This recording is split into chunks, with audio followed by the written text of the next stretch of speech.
As part of this fake attack, we believe that Russia would produce a very graphic propaganda video, which would include corpses and actors that would be depicting mourners and images of destroyed locations, as well as military equipment at the hands of Ukraine or the West, even to the point where some of this equipment would be made to look like it was Western supplied Ukrainian to Ukraine equipment.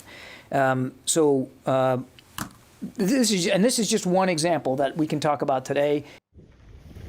Near the line of contact between Ukrainian military and Russian-backed separatists, this morning a shell pierced the wall of a kindergarten classroom that on Tuesday had been full of 5-year-olds and their teachers. This morning they fled from what the Ukrainian government called separatist shelling.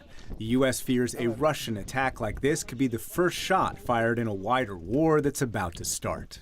We have reason to believe that they are engaged in a false flag operation to have an excuse to go in.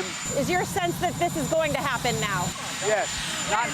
My sense this will happen in the next several days. We're seeing them moving into ready positions. We are seeing Spetsnaz units at the ready. We are seeing large amounts of aviation, large amounts of naval power surrounding Ukraine, and we are starting to see the kinds of pretexts that the Secretary was warning about today, including the bombing of the kindergarten, unbelievable by Russian-backed separatists today.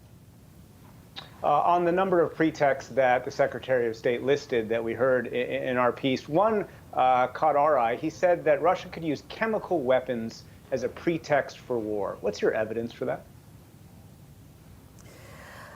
Well, these are the kinds of things that Russia is predicting that the Ukrainians would do. And this is a tried and true Russian technique: accuse the other guy of doing exactly what you yourself are planning to do.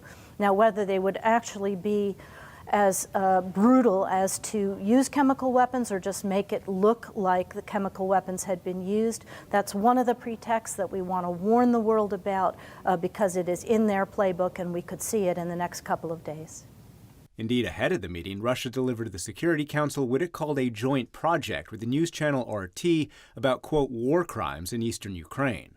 RT, formerly known as Russia Today, has already been publishing stories about British-trained, quote, saboteurs planning attacks, and American mercenaries preparing a, quote, provocation using chemical weapons. Deputy Foreign Affairs Minister Sergei Vershinin blamed today's violence on Ukraine. People for many years have been subject to shelling by the Ukrainian army, and that has continued today. But U.S. officials say it's the Russian army that continues shelling in massive exercises in Belarus.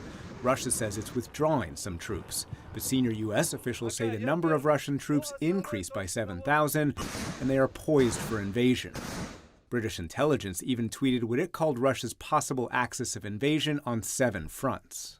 Is still just as cagey about landings, but this time he has a trump card. His secret services have assembled a phantom army. Codename, Operation Fortitude.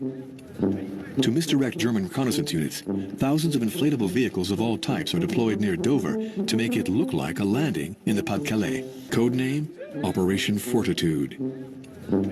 To misdirect German reconnaissance units, thousands of inflatable vehicles of all types are deployed near Dover to make it look like a landing in the Pas-de-Calais. Full decoy divisions made out of rubber are placed in the fields. Had leaked false intelligence to the Allied nations about his military might in the 1930s. Well, he's going to get a taste of his own medicine. Churchill can't be sure the illusion will work, but he has a joker on the opposing side. Himself.